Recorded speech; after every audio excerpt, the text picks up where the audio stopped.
Emmanuel Saulnier-Cassia, merci d'être avec nous. Vous êtes professeur de droit public à l'Université de Versailles, spécialiste du Brexit. Vous qui suivez ça au quotidien, sans majorité à la Chambre, quelles sont les chances de Boris Johnson d'obtenir ces élections anticipées ?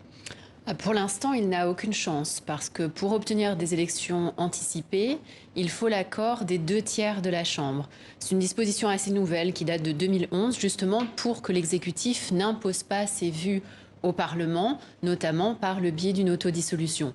Les 2/3 de la Chambre, il en est très loin, comme on l'a vu il y a 2-3 jours. Il n'y a aucune raison que la tendance s'inverse lundi. Et pourtant, il fait ce pari, c'est-à-dire qu'il souhaite se redonner une majorité pour être ainsi légitimé, cette fois par le peuple, puisqu'il n'a pas été élu en tant que tel, et ainsi pouvoir imposer son Brexit à la date du 31 octobre.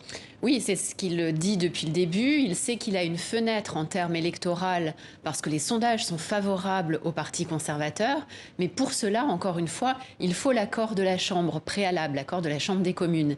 Et il ne l'a pas eu. On a vu que dès son premier vote, le premier vote qu'il a eu à affronter en tant que Premier ministre, ça a été un camouflet pour lui.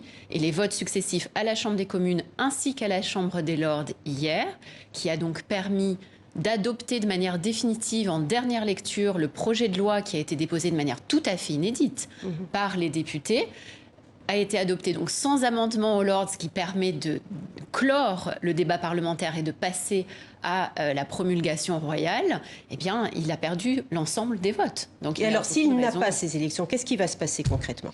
Alors, il y a plusieurs hypothèses, mais là, on est sûr de rien. On n'est pas sûr de grand-chose depuis le début.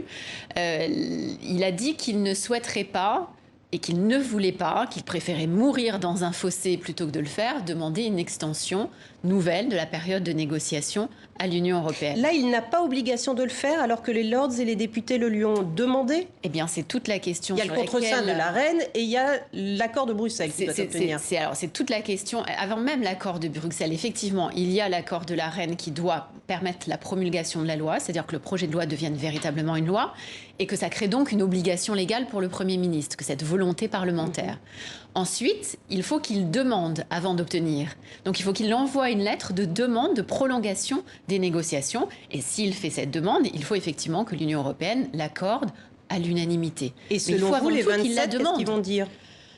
Il est peu probable que les 27 aillent contre cette volonté parlementaire telle qu'elle a été affichée, d'autant qu'il semble, le Guardian a publié un article il y a quelques heures à peine, indique qu'il y aurait eu des tractations, en tout cas des assurances prises par les parlementaires, notamment rebelles à la Chambre des communes, auprès de certains leaders européens pour savoir s'ils s'opposeraient ou pas à une prolongation des négociations. Mais la question n'est même pas encore ici.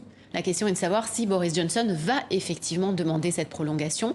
Or, il n'arrête pas de dire jusqu'à aujourd'hui qu'il ne le fera pas. Alors, au-delà de la question du Brexit, c'est aussi l'avenir du Parti conservateur qui se joue au Royaume-Uni. Oui, là, le Parti conservateur est dans une crise, je pense, complètement inédite. Il est complètement divisé.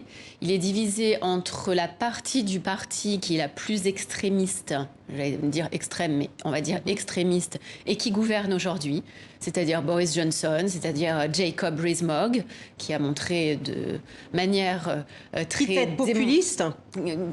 Ils vont dans le populisme totalement, dans le populisme démocratique, mais dans le populisme totalement. Et puis il y a l'autre frange du Parti conservateur, composée de gens plus centristes, on va dire, de centre-droit, avec des députés qui sont là depuis des décennies, qui ont été démis non pas de leur fonction, mais qui ont été sortis du Parti conservateur en raison de leur vote contraire à la volonté de Boris Johnson, parmi lesquels des gens comme le petit-fils de Churchill ou le Father of Parliament, c'est-à-dire celui qui est élu à la Chambre des communes depuis le plus longtemps, des gens qui n'ont pas du tout l'âme de rebelle, qui sont des conservateurs purs et durs. Et là, la fraction est totale entre cette partie majoritaire, finalement, de la Chambre, qui n'est pas nécessairement d'ailleurs europhile ou complètement europhile. Quand je parlais du père de la Chambre des communes, lui a souhaité le Brexit et a voulu le Brexit. Mais il le veut de manière ordonnée, c'est-à-dire avec un accord. Parfait. Merci beaucoup Emmanuel Saulnier-Cassia. Pour l'instant, tout est désordonné, mais on aura certainement l'occasion de vous réinviter parce que le feuilleton est loin d'être terminé.